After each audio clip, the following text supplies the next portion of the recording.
اسلام اور ایمان کے درمیان جو میں نے فرق بتایا ہے، اس کے باوجود یہ یاد رکھیں کہ یہ دونوں لازم اور ملزوم ہے۔ ایک مومن اور مسلم کے اندر دونوں کا ہونا ضروری ہے۔ اگر مومن ہے تو مسلم بھی ہوگا، مسلم ہے تو مومن بھی ہوگا۔ کیا مطلب؟ کہ جب دل میں عقیدہ رکھتا ہے اللہ الایمان باللہ وملائکتہ وکتبہ ورسلہ والیوم الآخر والقدر خیرہ وشرہ، ان تمام چیزوں پر ایمان رکھتا ہے تو نیک اعمال بھی کرنا اس کے لیے ضروری ہے۔ اگر وہ نیک اعمال نہیں کر رہا ہے تو یہ اس بات کی علامت ہے کہ اس کے دل میں ایمان رچا بسا نہیں۔ ایسا ہو نہیں سکتا کہ کسی کے دل میں ایمان راسخ ہو جائے، اس کے دل میں ایمان رچ بس جائے اور وہ ظاہری اعمال نہ کرے۔ ہمارے یہاں بڑا یہ ایک فیشن سا ہو گیا ہے کہ لوگ کہتے ہیں کہ بھئی مومن ہوں، دل سے مسلمان ہوں میں، اور اعمال نہیں ہو پا رہے ہیں تو اللہ ہدایت دے دے، دعا کیجیے اللہ ہدایت دے دے۔ یہ بات وہ اپنے کاروبار کے متعلق نہیں کہیں گے۔ آپ اس سے کہیں کہ ایسا کریں کہ اپنی دکان بند کر کے بیٹھ جائیں، اللہ تو رازق ہے، دعا کرے اللہ روزی دے دے، تو وہ کیا کہے گا؟ وہ یہ کہے گا کہ بھئی اللہ رازق تو ہے لیکن خود تو کوشش کرنی ہوگی نا، اس لیے میں دکان کھول رہا ہوں، میں تجارت کر رہا ہوں، اب اللہ سے دعا مانگ رہا ہوں اللہ اس میں برکت دے۔ تو ان سے کہیے کہ اسی طرح پہلے نماز پڑھیے پھر اللہ سے ہدایت مانگیے، خود کوشش کیجیے۔ اسلام ایمان یہ دونوں لازم اور ملزوم ہے، دونوں کا ہونا ضروری ہے۔ اب ہم نماز ہی نہیں پڑھ رہے اور ہم کہہ رہے ہیں کہ بڑے پکے مومن ہیں۔ اب نماز تو ایک فرسٹ اسٹیپ ہے، اسلام صرف نماز نہیں ہے، اسلام بہت وسیع دین ہے، پوری زندگی پر حاوی ہے یہ دین، ہر پہلو پر حاوی ہے زندگی کے۔ یہ اسلام میں جو نماز ہے یہ تو ابتدائی درجے کی چیز ہے، یعنی پہلا درجہ، سب سے فرسٹ اور یقیناً موسٹ امپورٹنٹ چیز اگر کہیں تو غلط نہیں ہے، لیکن یہ فرسٹ اینڈ بیسک چیز ہے، اس کے بغیر اسلام کا کوئی تصور نہیں ہے۔ اسی لیے کہا الصلاۃ عماد الدین، نماز جو ہے دین کا ستون ہے، اس کا پلر ہے۔ اب پلر کو ہٹا دے عمارت گر جائے گی، نماز کو ہٹا دیں آپ کا دین ختم ہو جائے، کوئی فائدہ نہیں ہے۔ وہ صرف اچھی بولیاں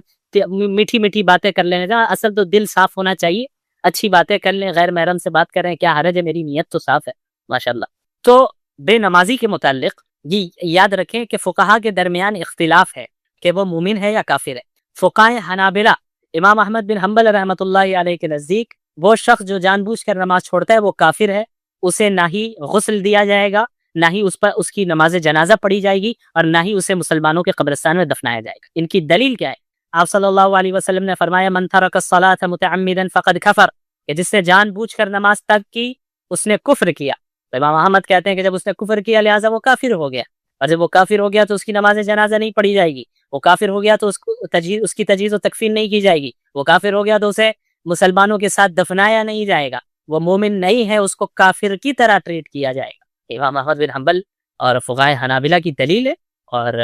اس کے برخلاف جمہور فقہائے کرام جن میں فقہائے حنفیہ بھی ہیں، ان کی یہ رائے نہیں ہے۔ ان کی رائے یہ ہے کہ من ترک الصلاۃ متعمدا فقد کفر، جس شخص نے جان بوجھ کر نماز ترک کی اس نے کفر کیا۔ اس کا مطلب یہ ہے کہ کفر والا، کافروں والی حرکت کی، اس نے کافر نہیں ہوگا، کفر کیا۔ تو راجح قول یہی ہے، صحیح بات یہی ہے کہ اگر ذرہ برابر بھی دل میں ایمان ہے تو وہ انشاءاللہ کافر تو نہیں ہوگا، البتہ زبردست دھلائی ہوگی۔ یہ میں نہیں کہہ رہا، یہ حدیث آپ جب پڑھیں گے اس سے آپ کو اندازہ ہوگا کہ بے نمازیوں کے لیے کیا وعید ہے اللہ تعالیٰ نے سنائی۔ بہرحال اللہ اپنے فضل سے معاف کر دے، کسی کو تو کر دے۔ اصول تو اللہ نے یہ بیان کیا ہے کہ جو اعمال کرے گا وہ جائے گا، اور جو اعمال نہیں کرے گا اس کو سزا کاٹنا ہے۔ اگر مومن ہے تو سزا کاٹ کے ایک لمبی مدت تک کبھی نہ کبھی نکالا جائے گا، وہاں کا ایک دن 1000 سال کے برابر ہے۔ اب آپ اندازہ لگائیں، یا ایک سیکنڈ کوئی انگلی آگ میں رگ نہیں سکتا۔ ہم بڑی جرات اور سے کہہ دیتے ہیں کہ بھئی ٹھیک ہے دیکھ لیا جائے گا۔ بہرحال البتہ اگرچہ یہ رائے ہی صحیح ہے کہ وہ کافر نہیں ہے، لیکن کفر والا عمل کر رہا ہے وہ۔ امام لالکائی رحمۃ اللہ علیہ نے فرمایا کہ ایک بے نمازی کی ذلت اور اس کی عار اور اس کی رسوائی کے لیے صرف یہی بات کافی ہے کہ فقہائے کرام کے درمیان اس کے سلسلے میں اختلاف ہے کہ بھئی وہ مسلمان ہے بھی یا کافر۔ صرف ذلت کے لیے یہی بات کافی ہے۔ اب کافر ہو نہ ہو یہ تو بات کی بات ہے، فقہا آپ کے مسئلے میں اختلاف کر رہے ہیں، بعض کہہ رہے کافر ہے، بعض کہہ رہے مومن ہے، اس سے بڑی ذلت کی بات اور کیا ہو سکتی ہے؟ نماز چھوڑنے کا کوئی تصور اسلام میں نہیں ہے، اور صحابہ میں تو کبھی تھا نہیں۔ منافقین بھی جو تھے اس دور میں 5 وقت کی نماز رسول اللہ کے ساتھ پڑھا کرتے تھے مسجد نبوی، تاکہ کسی کو پتہ نہ چل جائے کہ وہ منافق۔ تو اسلام اور ایمان دونوں لازم و ملزوم ہیں، یعنی ایک دوسرے سے جڑے ہوئے ہیں۔ ایک مومن، سچا مسلم وہی ہے جس کے اندر ایمان بھی ہو اور اسلام بھی ہو، یعنی ظاہری اعمال بھی وہ کرتا ہو اور اس کے علاوہ دل میں ایمان رچا بسا بھی ہو۔ اسی لیے الاسلام کے متعلق اللہ کے نبی صلی اللہ علیہ وسلم فرمائے کہ اسلام یہ ہے سب سے بنیادی چیز، گواہی دینا، ان تشہد ان لا الہ الا اللہ وان محمد رسول اللہ وتقیم الصلاۃ۔ سب سے پہلی چیز کہ تم اس بات کی گواہی دو کہ اللہ کے سوا کوئی خدا نہیں ہے اور محمد اللہ کے رسول ہے۔ یہ سب سے بنیادی چیز ہے کہ جب ایک بندہ اس چیز کو تسلیم کرتا ہے اور اس کی گواہی دیتا ہے تو وہ بندہ کیا ہے، وہ اب اسلام میں داخل ہو جاتا ہے۔ سب سے پہلی اور بنیادی چیز لا الہ الا اللہ، کوئی خدا نہیں ہے سوائے اللہ کے، اللہ کو تنہا ماننا، اللہ کے ساتھ کسی کو شریک نہیں کہنا، اور محمد صلی اللہ علیہ وسلم کو اللہ کا سچا رسول مانگنا کہ ہر جاندار کی روح اللہ رب العالمین کے قبضے میں ہے۔ اللہ تعالیٰ جس کو روح دینا چاہتا ہے اسے روح دیتا ہے، اور جس کی روح قبض کرنا چاہتا ہے اس کی روح اللہ تعالیٰ قبض کر لیتا ہے۔ یعنی جسے زندہ رکھنا چاہتا ہے اسے اللہ ہی ہے وہ ذات جو زندہ رکھتا ہے، رکھنے والی ذات اللہ کی ہے، اور اللہ ہی کی وہ ذات ہے جو کسی کو موت دیتی ہے۔ اسی طرح ایک انسان جب نیند کی حالت میں ہوتا ہے تب بھی ایک اعتبار سے اللہ تعالیٰ اس کی روح کو قبض کر لیتا ہے، اور پھر جب اسے بیدار کروانا ہوتا ہے تو اللہ اس کی روح کو واپس بھیج دیتا ہے۔ بہت سے ایسے ہوتے ہیں کہ نیند کی حالت میں ہی ان کی روح اللہ تعالیٰ واپس نہیں کرتا، لہٰذا ان کی موت ہو جاتی ہے۔ آیت نمبر 53 میں یہ ایک ایسی آیت ہے جو اللہ رب العالمین کی رحمت کی طرف اس میں اشارہ کیا گیا اور بتایا گیا کہ اللہ کی رحمت بہت وسیع ہے، یعنی ہر گنہگار کے لیے اس میں اللہ رب العالمین کی رحمت سے یہ پیغام ہے ہر گنہگار کے لیے کہ وہ اللہ کی رحمت سے مایوس نہ ہو، چاہے کتنا بھی بڑا اس نے گناہ کر لیا ہو۔ قل یا عبادی الذین اسرفوا علی انفسہم لا تقنطوا من رحمت اللہ، آپ میرے بندوں سے کہہ دیجئے، ان بندوں سے جنہوں نے اپنی جانوں کے اوپر گناہ کر کر کے ظلم کیا ہے، لا تقنطوا من رحمت اللہ، اللہ کی رحمت سے مایوس نہ ہونا، ان اللہ یغفر الذنوب جميعا، اللہ تعالیٰ تمام گناہوں کو معاف کر دیتا ہے، انہ هو الغفور الرحیم، اور یقیناً اللہ تعالیٰ معاف کرنے والا اور رحم کرنے والا ہے۔ بعض لوگ ایسے تھے جب اللہ کے نبی صلی اللہ علیہ وسلم نے انہیں اسلام کی دعوت دی تو انہوں نے اسلام کو پسند کیا، لیکن اللہ کے رسول صلی اللہ علیہ وسلم سے سوال کیا کہ یا رسول اللہ، یہ آپ کا دین تو بہت اچھا ہے لیکن ہم نے تو بہت سے گناہ کیے ہیں، کیا اس دین کو قبول کرنے کے بعد اللہ ہمارے گناہ کو معاف کرے گا، ہماری توبہ قبول ہوگی؟ یعنی جو زنا کیا ہے، ناحق چوری کی ہے، ناحق قتل کیا ہے، اور اس کے علاوہ جو ہے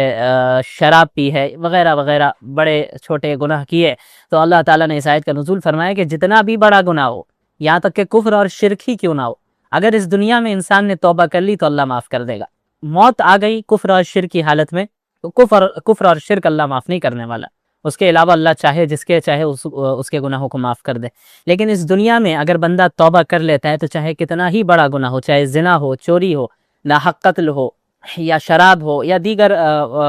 گناہ ہو، اللہ تعالیٰ اسے ضرور معاف کرے گا۔ ہاں جو لاز ہیں اسلامی حکومت جو حدود نافذ کرے گی وہ الگ چیز ہے، لیکن یہ مسئلہ توبہ کا ہے کہ ایک گنہگار بندہ اگر توبہ کر لیتا ہے سچے دل کے ساتھ، اخلاص کے ساتھ، اپنے گناہوں کو چھوڑ دیتا ہے، اسے ندامت بھی ہوتی ہے اور آئندہ کبھی نہیں کرنے کا اس وقت عزم کر لیتا ہے، ارادہ کر لیتا ہے، اللہ تمام گناہوں کو معاف کر دیتا ہے۔ اس کے بعد نفخ سور کا ذکر ہے، وَنُفِخَ فِي الصُّورِ، کہ جب قیامت کے لیے سور کو پھونکا جائے گا تو فَصَعِقَ مَن فِي السَّمَاوَاتِ وَمَن فِي الْأَرْضِ، زمین و آسمان میں جتنی مخلوقات ہوں گی سب گر جائیں گی، سب پر موت طاری ہو جائے گی، کیونکہ اب قیامت قائم ہو رہی ہے۔ تو حضرت جبریل، اسرافیل، میکائیل اور عزرائیل علیہم السلام، ان کے علاوہ سب پر موت طاری ہوگی، پھر اللہ تعالیٰ ان پر بھی موت طاری کر دے گا، صرف اللہ کی ذات زندہ رہے گی جیسے ہمیشہ سے تھی، اور ہمیشہ اللہ کی ذات زندہ رہے گی۔ اس کے بعد دوبارہ سور کو پھونکا جائے گا تو سب کے سب دوبارہ زندہ اٹھیں گے حشر و میدان حشر کے لیے۔ اس کے بعد جنت والوں کا ذکر ہے اور جہنم والوں کا ذکر ہے، وسیق الذین کفروا الی جہنم زمرا، جہنم والوں کو بھی کھینچ کر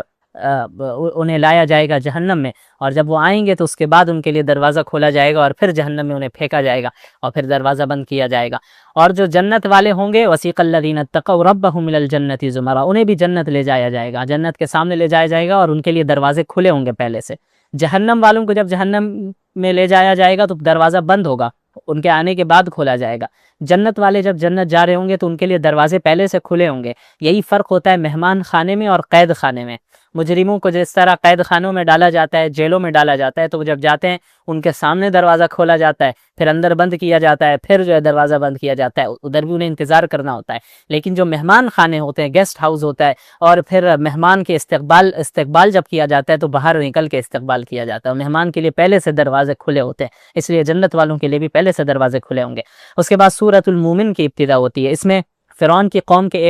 ایک مومن کا ذکر ہے جس نے اپنے ایمان کو چھپایا ہوا تھا، لیکن پھر حضرت موسیٰ کا اس نے ڈیفنس کیا اور دفاع کیا، کھڑے ہو کر اس نے فرعون کے سامنے بات کی، تو اس مومن کی وجہ سے اس سورت کو سورۃ المومن کہا جاتا ہے، کیونکہ اس سورت میں اس کا ذکر ہے۔ اچھا، یہ جو ہے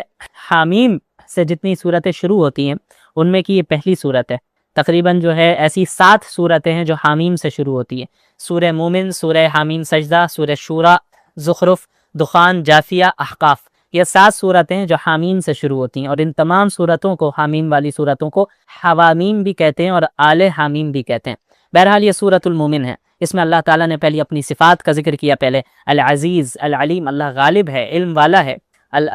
غافر الذنب، اللہ گناہوں کو معاف کرنے والا ہے، قابل التوب، اللہ توبہ کو قبول کرنے والا ہے، شدید العقاب، لیکن اللہ سخت سزا بھی دینے والا ہے، ذی الطول، اللہ طاقت والا بھی ہے۔ اس کے بعد اس میں کفار کا ذکر ہے، آیت نمبر 10 میں ان الذین کفروا ینادون لمقت اللہ اکبر من مقتکم، جب جہنم والے جہنم میں جائیں گے تو اپنے آپ سے وہ بیزار ہو جائیں گے، اپنے آپ سے وہ نفرت کرنے لگیں گے کہ تم نے کیا کر دیا، تم نے دنیا میں کفر کیا، شرک کیا، تم نے توبہ نہیں کی، اللہ کے رسول کا راستہ اختیار نہیں کیا۔ تو ان سے کہا جائے گا کہ جس طرح تم آج بیزاری اپنے آپ سے اختیار کر رہے ہو، بیزار ہو رہے ہو، تم جب دنیا میں تمہارے سامنے توحید کی دعوت پیش کی جاتی تھی اور تم اس کا انکار کرتے تھے تو اللہ اس سے زیادہ بیزار ہوتا تھا تم سے۔ اس کے بعد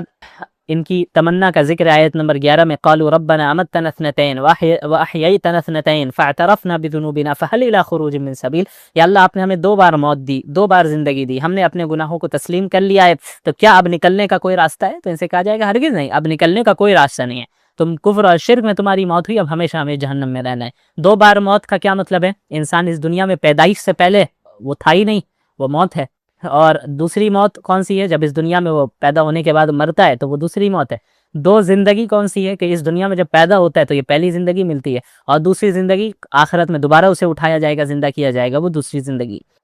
پھر حضرت موسیٰ کا ذکر شروع ہوتا ہے آیت نمبر 23 سے، وَلَقَدْ أَرْسَلْنَا مُوسَىٰ بِآيَاتِنَا وَسُلْطَانٍ مُبِينٍ، اللہ تعالیٰ نے حضرت موسیٰ کو کھلی ہوئی نشانیوں کے ساتھ حضرت موسیٰ کو بھیجا فرعون کے پاس، ہارون کے پاس، قارون کے پاس، کہ انہیں دعوت دے، لیکن ان سب نے ریجیکٹ کیا، اور فرعون نے یہ فیصلہ کیا کہ حضرت موسیٰ کے ماننے والے جتنے مرد ہیں ان کو قتل کیا جائے تاکہ ان کی نسل بھی نہ بڑھے اور ڈر سے وہ ایمان بھی نہ لائیں، اور عورتوں کو چھوڑا جائے، ان کو لونڈیا بنا لیا جائے، ان سے خدمت لی جائے۔ آیت نمبر 28 میں ذکر ہے اس مومن شخص کا جس نے فرعون کے سامنے بات کی کہ وقال رجل مومن، فرعون چاہتا تھا کہ حضرت موسیٰ علیہ السلام کو علیہ باللہ قتل کر دے، تو فرعون کے ہی خاندان کا ایک شخص تھا جو ایمان لا چکا تھا حضرت موسیٰ پر، لیکن اس نے ایمان کو اپنے ایمان کو چھپایا ہوا تھا۔ وہ کھڑا ہوتا ہے اور وہ کہتا ہے کہ تم ایک ایسے شخص کو قتل کرنا چاہتے ہو، رجلا یقول ربی اللہ، صرف اس بنیاد پر کہ اس نے یہ کہا کہ میرا رب ایک اللہ ہے، حالانکہ وہ تمہارے پاس کھلی ہوئی نشانیاں لے کے آ رہا ہے، تم ایسے شخص کو قتل کرو گے؟ اگر وہ جھوٹا ہے تو پھر اس کا جھوٹ اسی پر آنا ہے، اس کا وبال اسی پر آئے گا، لیکن اگر وہ سچا ہے تو پھر مجھے تو ڈر ہے کہ تمہیں عذاب آ جائے اللہ کی جانب سے تم پر، تو اس کی اطاعت کرو۔ اس کے بعد اللہ تعالیٰ نے آیت نمبر 51 میں فرمایا کہ اِنَّا لَنَنصُرُ رُسُلَنَا وَالَّذِينَ آمَنُوا فِي الْحَيَاةِ الدُّنْيَا وَيَوْمَ يَقُومُ الْأَشْهَادُ، کہ یقیناً ہم اپنے رسولوں اور ایمان والوں کی اس دنیا میں بھی مدد کریں گے اور قیامت کے دن بھی مدد کریں گے۔ اللہ تعالیٰ ایمان والوں کی مدد فرماتا ہے جو دین پر قائم ہے، فتح و نصرت کے ذریعے، اور اگر اس دنیا میں شہید ہو جائے تو پھر اللہ تعالیٰ اسے بہترین اجر عطا کرتا ہے۔ تو ہر حال میں اس دنیا میں بھی اللہ کی مدد رہے گی اور آخرت میں بھی مدد رہے گی۔ اس کے بعد آیت 55 میں اللہ کے نبی صلی اللہ علیہ وسلم کو حکم دیا گیا، فصبر، آپ صبر سے کام لیں۔ پہلا حکم، ان وعد اللہ حق، اللہ کا حق، اللہ کا وعدہ سچا ہے، واستغفر لذنبک، اور آپ استغفار کریں، وسبح بحمد ربک بالعشی والابکار، اور صبح و شام اللہ کی تسبیح و تحمید بیان کریں۔ اب آپ دیکھیں آپ صلی اللہ علیہ وسلم اور تمام انبیاء معصوم ہیں، ہمارا عقیدہ ہے ان سے گناہ نہیں ہوتے، آپ صلی اللہ علیہ وسلم اور انبیاء علیہ السلام معصومین ہیں، وہ گناہ نہیں کر سکتے، لیکن اللہ تعالیٰ نے پھر بھی اللہ کے رسول کو استغفار کرنے کا حکم دیا۔ کیوں؟ تاکہ اس سے امت کو پیغام جائے کہ اللہ کے رسول صلی اللہ علیہ وسلم ایسے کاموں کے لیے بھی استغفار کر رہے ہیں جو کہ حقیقت میں گناہ نہیں ہے، تو جو معصوم نہیں ہے، ہم اور آپ جو دن رات گناہ کرتے ہیں، تو پھر ہمیں کتنا زیادہ استغفار کرنا چاہیے۔ اور اس کے علاوہ اللہ کی تسبیح بیان کرنے کا حکم ہے صبح و شام، اور صبر کرنے کا حکم ہے۔ اس کے بعد اللہ تعالیٰ نے اپنی نعمتوں کا ذکر کیا آیت نمبر 61 میں کہ اللہ الذی جعل لکم اللیل لتسکنوا فیہ والنہار مبصرا، کہ اللہ کی بہت سی نعمتیں، انہی میں سے ایک بہت بڑی نعمت دن اور رات کی نعمت ہے۔ دن میں انسان جو ہے روزی روٹی تلاش کرتا ہے، رات میں تھکا ہارا ہوتا ہے تو آرام کرتا ہے۔ اس کے علاوہ آیت نمبر 78 میں اللہ تعالیٰ نے اپنے علم غیب کا ذکر کیا، وَلَقَدْ أَرْسَلْنَا رُسُلًا مِّن قَبْلِكَ مِنْهُمْ مَنْ قَصَصْنَا عَلَيْكَ وَمِنْهُمْ مَن لَّمْ نَقْصُصْ عَلَيْكَ، کہ ہم نے آپ سے پہلے بھی بہت سے رسولوں کو بھیجا جن میں سے بہت سوں کے متعلق ہم نے آپ کو واقعات بتا دیے، اور بہت سے ایسے رسول انبیاء ہیں جن کے متعلق ہم نے آپ کو خبر نہیں دی، آپ کو واقعہ نہیں بتایا۔ معلوم ہوا آپ صلی اللہ علیہ وسلم کے پاس بھی علم غیب نہیں تھا، علم غیب صرف اللہ رب العالمین ہی کے پاس تھا۔ اور پھر ان قوموں کا ذکر ہے کہ یہ جو ہے مشرکین کا ذکر ہے کہ وہ فرمائشی معجزات کا مطالبہ کیا کرتے تھے، ایمان نہیں لاتے تھے، اور جو ہے اللہ رب العالمین کو چیلنج کرتے، رسول اللہ کو چیلنج کرتے کہ آپ جو ہے فلاں فلاں معجزہ لائیے۔ تو انبیاء کو بھی کہہ دیا گیا، اللہ کے رسول کو بھی کہہ دیا گیا، آپ کہہ دیجئے کہ یہ نشانی لانا، معجزہ لانا یہ میرے اختیار میں نہیں ہے، یہ تو اللہ رب العالمین جب چاہے گا تب اسے صادر فرمائے گا۔ اس کے بعد فلما جاءتهم رسلهم بالبينات، ان مشرکین قوموں کے پاس جب کھلی ہوئی نشانیاں آ جایا کرتی تھی اللہ رب العالمین کی، انبیاء علیہ الصلوۃ والسلام انہیں دعوت دیتے تھے، فرحوا بما عندهم من العلم، ان کے پاس جو دنیاوی علم ہوتا تھا، ان کے پاس جو دنیاوی فن ہوتا تھا، علم و فن ہوتا تھا، علم و ہنر تھا، اس پر وہ اترانے لگتے تھے کہ بھائی ہمارے پاس تو فلاں علم ہے، مجھے تو یہ فن آتا ہے، یہ بتائیں گے انبیاء ہمیں کیا کرنا ہے کیا نہیں۔ آج بھی ایسے لوگ ہیں، آج بھی ایسے لوگ ہیں کہ کہتے ہیں کہ بھائی یہ علماء، یہ مولوی صاحب ہمیں بتائیں گے کہ ہمیں زندگی کیسی گزارنی ہے، ہم نے تو یہ علم سیکھا ہے، ہم تو اتنے ایجوکیٹڈ ہیں، ہمارے پاس تو یہ، ہمارے پاس تو وہ ہے، ہمیں ان کی ضرورت نہیں ہے۔ تو اس طرح ہر زمانے میں رہے، انبیاء کا مذاق اڑائے، علماء کا مذاق اڑائے، اہل علم کا مذاق اڑائے انہوں نے۔ اللہ نے فرمایا فحاق بہم ما كانوا به يستهزئون، جس چیز کا وہ مذاق اڑاتے تھے اسی چیز نے انہیں گھیر لیا، اللہ کے عذاب کا مذاق اڑاتے تھے، اللہ کو چیلنج کرتے تھے، پھر ان پر عذاب آیا، اور جب عذاب آنے لگا تو عذاب دیکھنے کے بعد توبہ کرنے لگے کہ بھئی اب ہم ایمان لاتے ہیں۔ تو اللہ نے فرمایا کہ آج عذاب دیکھنے کے بعد اب کوئی جو ہے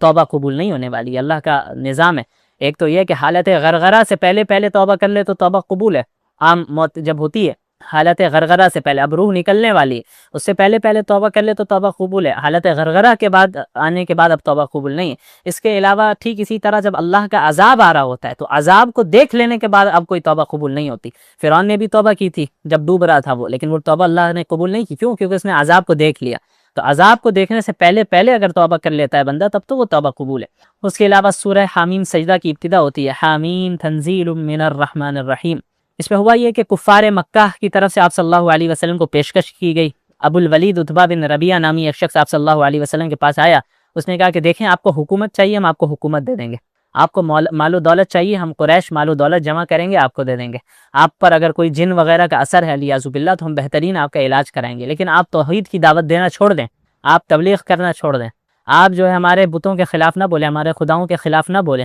تو آپ صلی اللہ علیہ وسلم نے حامیم سجدہ کی تلاوت کرنا شروع کی۔ اب یہ جو تھا ابو الولید عتبہ بن ربیعہ، یہ تو بالکل اس کی تو حالت ٹائٹ ہو گئی کہ اس نے ایسا کلام کبھی نہیں سنا تھا۔ آپ صلی اللہ علیہ وسلم جیسے جیسے پڑھتے گئے یہاں تک کہ اس آیت تک پہنچے فَإِنْ أَعْرَضُوا فَقُلْ أَنذَرْتُكُمْ صَاعِقَةً مِثْلَ صَاعِقَةِ عَادٍ وَثَمُودَ، کہ اگر یہ لوگ اعراض کرتے ہیں، اگنور کرتے ہیں، تو آپ کہہ دیجئے کہ ہم اس طرح کے عذاب سے تمہیں ڈراتے ہیں جو عاد اور سمود پر آئے۔ اس آیت پر پہنچے آپ صلی اللہ علیہ وسلم، ابو الولید نے اللہ کے نبی صلی اللہ علیہ وسلم کے منہ پر ہاتھ رکھ دیا ڈر سے کہ بھئی اور آگے مت پڑھیے، آپ اور آگے نہ پڑھیں، اور اٹھ کر وہ وہاں سے چلا گیا اور اپنی قوم کو اس نے کہا کہ دیکھو میری رائے تو یہ ہے کہ حضور صلی اللہ علیہ وسلم کو اپنے حال پر چھوڑ دو، زیادہ چھیڑ چھاڑ نہ کرو۔ اس کے بعد آیت نمبر 15 میں بھی اب عاد اور ثمود وغیرہ کا ذکر ہے کہ جو اللہ کے رسول صلی اللہ علیہ وسلم جو بھی بھیجے گئے ان کے زمانے میں انبیاء علیہ الصلوۃ والسلام ان کو کہا کرتے تھے کہ بھئی من اشد منا قوہ، ہم سے زیادہ طاقتور کون ہے؟ ہم زیادہ طاقتور ہیں، ہمارے پاس مال ہے، دولت ہے، ہم اتنے باڈی بلڈر ہیں، ہم ہٹے کٹے ہیں، یہ ساری چیزیں اللہ نے فرمایا کہ یہ ساری علم یعلم ان اللہ هو اشد منهم قوہ، کہ جانتے نہیں کہ اللہ ان سے زیادہ طاقتور ہے۔ تو اللہ تعالیٰ نے انہیں کس طرح ہلاک کر دیا، اوندے منہ پڑے رہے، نہیں بچ سکے، اللہ کا مقابلہ کرنے چلے تھے۔ تو آج سمود وغیرہ کے واقعات یاد دلا کر مشرکین مکہ اور تمام انسانیت کو بتایا گیا دیکھو اللہ کو چیلنج نہ کرنا، اللہ سے مقابلہ نہ کرنا، اللہ ایسے ہی ہلاک کر دے گا جس طرح عاد اور سمود کو اس نے ہلاک کیا تھا۔ تو اللہ کی اطاعت کرنے میں ہی، فرما برداری کرنے میں ہی کامیابی ہے۔ اس کے بعد آیت 19 اور 20 میں وَيَوْمَ يُحْشَرُ أَعْدَاءُ اللَّهِ إِلَى النَّارِ، کچھ کفار ایسے تھے جو کہتے تھے بھائی ہم جو خلوت میں تنہائی میں گناہ کرتے ہیں اللہ کو کیسے معلوم، کوئی دیکھتا ہی نہیں ہمیں گناہ کرتے رہے۔ اللہ نے فرمایا کہ جس دن جو ہے اللہ کے دشمنوں کو جمع کیا جائے گا، اس دن جو ہے ان کے کان، ان کی آنکھیں اور ان کی کھالیں ان کے خلاف گواہی دیں گی، اور کہیں گے اپنے جسم سے بھائی تم ہمارے خلاف کیوں گواہی دے رہے ہو؟ ان کی یہی آنکھیں جن کا وہ غلط استعمال کرتے تھے، ان کے یہی کان جن کا وہ غلط استعمال کرتے تھے، ان کی یہی کھال، یہ اسکن جس کا وہ غلط استعمال کرتے تھے، یہی ساری چیزیں ان کے خلاف گواہی دیں گی قیامت کے دن۔ تو اللہ تعالیٰ کے پاس سارا علم ہے، انسان جو جلوت میں گناہ کر رہا ہے یا خلوت میں گناہ کر رہا ہے، تنہائی میں کر رہا ہے یا لوگوں کے سامنے کر رہا ہے، یہ سارا علم اللہ کے پاس موجود ہے۔ اس کے بعد اہل کفر کا بھی ذکر ہے کہ وہ کہا کرتے تھے لا تسمعوا لهذا القرآن، اس قرآن کو نہ سنا کرو۔ لوگوں سے کہا کرتے تھے کہ بھئی جب قرآن کو پڑھ کر کوئی سنا رہے ہو اللہ کے نبی یا صحابہ تو فوراً کان میں انگلیاں ڈال دو یا وہاں سے بھاگ جاؤ، چلے جاؤ، مت سنو ورنہ جادو ہو جائے گا، یہ ہو جائے گا۔ اس طرح لوگوں کو متنفر کرتے تھے، تو ان کی سزا کا ذکر ہے۔ اور اس کے بعد اہل ایمان کا ذکر ہے، ان الذین قالوا ربنا اللہ، وہ لوگ جو کہتے ہیں کہ ہمارا رب اللہ ہے، ثم استقاموا، پھر استقامت کے ساتھ دین پر جم جاتے ہیں، یعنی صرف زبان سے کہہ لینا کافی نہیں ہے، کہتے بھی ہیں کہ ہمارا رب اللہ ہے، ایمان بھی لے آتے ہیں اور پھر عملی طور پر استقامت کے ساتھ جم جاتے ہیں، پھر انہیں دین سے کوئی چیز پھیر نہیں پاتی ہے، چاہے معاشرہ کدھر بھی جا رہا ہو، سوسائٹی کدھر بھی جا رہی ہے، وہ اپنے دین پر استقامت کے ساتھ ڈٹے رہتے ہیں، جمے رہتے ہیں، قائم رہتے ہیں۔ تتنزل علیہم الملائکۃ الا تخافوا ولا تحزنوا، ان پر فرشتے نازل ہوں گے، ان پر فرشتے اتریں گے جو یہ کہیں گے کہ لا تخافوا ولا تحزنوا، نہ ہی تم پر کوئی خوف ہے نہ ہی کوئی غم ہے۔ جب اس دنیا سے انسان جائے گا، جب موت ہو رہی ہوگی، جنت میں انٹر ہو رہے ہوں گے، تو فرشتے یہی کہیں گے، ہر جگہ سے سلام کیا جائے گا اور یہ کہا جائے گا لا خوف علیکم ولا انتم تحزنون، لا تخافوا ولا تحزنوا، نہ ہی خوف ہے نہ ہی کوئی غم ہے، نہ تمہیں ڈرنا ہے نہ ہی تمہیں غمگین ہونا ہے۔ میں نے بتایا تھا کہ خوف کا تعلق فیوچر سے ہوتا ہے، غم کا تعلق پاسٹ سے ہوتا ہے۔ پاسٹ میں کوئی مصیبت آ گئی تو انسان غمگین بیٹھا ہے، اور فیوچر میں کسی مصیبت کا اندیشہ ہے تو پھر انسان جو ہے خوف میں مبتلا رہتا ہے۔ تو جنت میں نہ پاسٹ پر کوئی افسوس ہوگا نہ فیوچر کا کوئی ٹینشن ہوگا، یعنی ٹینشن فری لائف وہاں پر یہ گزاریں گے۔ وَأَبْشِرُوا بِالْجَنَّةِ الَّتِي كُنْتُمْ تُوعَدُونَ، اور جنت کی خوشخبری لے لو، اس جنت کی خوشخبری جس کا وعدہ تم لوگوں سے کیا گیا تھا۔ بہرحال اس کے بعد آیت 42 میں اللہ تعالیٰ نے قرآن کریم کی حفاظت کا ذکر کیا، لا یأتیہ الباطل من بین یدیہ ولا من خلفہ تنزیل من حکیم حمید۔ یہ قرآن کریم ایسی کتاب ہے کہ اس میں باطل کہیں سے انٹر ہو ہی نہیں سکتا، یعنی اس کے جو ظاہری الفاظ ہیں ان میں بھی باطل دخل اندازی نہیں دے سکتا، وہ اس میں کوئی تبدیلی نہیں آ سکتی، اور اس کے جو معانی ہیں اس میں بھی کوئی جو ہے تبدیلی نہیں آ سکتی۔ لوگوں نے کوشش کی قرآن کو بدلنے کی، لیکن ساری کوششیں ناکام جائیں گی، قرآن میں کوئی تبدیلی نہیں آ پائے گی۔ تنزیل من حکیم حمید، کیونکہ یہ حکیم حمید جو اللہ کی ذات ہے اس کی طرف سے نازل کردہ کتاب ہے۔ اس کے بعد آیت 44 میں قرآن کی فصاحت و بلاغت کا ذکر ہے، وَلَوْ جَعَلْنَاهُ قُرْآنًا أَعْجَمِيًّا لَقَالُوا لَوْلَا فُصِّلَتْ آيَاتُهُ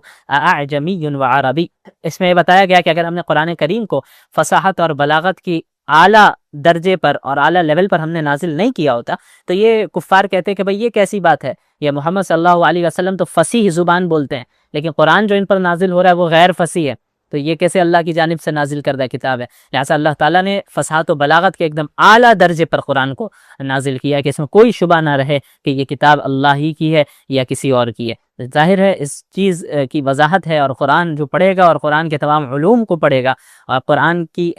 جو عربی زبان ہے، جو لٹریچر ہے، اس کی فصاحت اور بلاغت کو سمجھنے والا ہوگا، اس کے علاوہ جو آیتوں میں علوم چھپے ہوئے ہیں انہیں وہ پہچانے گا، ان رازوں کو تلاش کرے گا اور نیوٹرل ہو کر پڑھے گا، تو وہ شخص یقیناً اگر اس کے اندر ہدایت کی طلب ہے تو وہ جو ہے سیدھے راستے کو ضرور پالے گا۔